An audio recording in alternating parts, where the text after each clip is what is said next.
Kwanza ni kwa niaba ya serikali toe pole nazo Mheshimiwa Rais, Mheshimiwa Makamu wa Rais pamoja na serikali kwa ujumla umetoa kwa familia, ndugu, jamaa na wananchi wa Peramiho kwa msiba huu mzito. Mheshimiwa Jenista tumefanya naye kazi kama mbunge na kama mawaziri.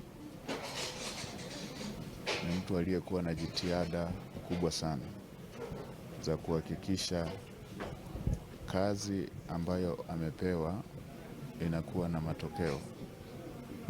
Kwa kipindi alikuwa mnadhimu mkuu wa serikali bungeni, na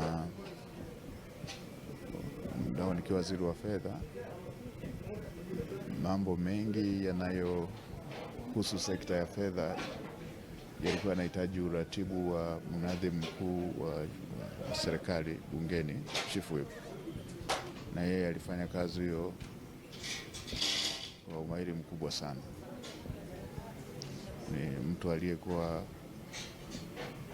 anataka mara zote kuona anatimiza wajibu kikamilifu na kupata matokeo ya kazi anayofanya. Tumeshtushwa sana na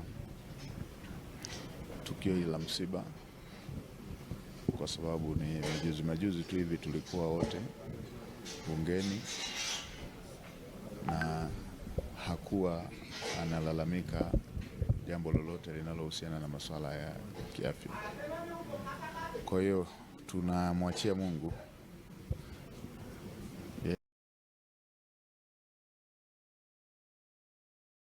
Unaangalia Magwistra TV. Hakikisha umebonyeza neno subscribe usipitwe na updates zetu.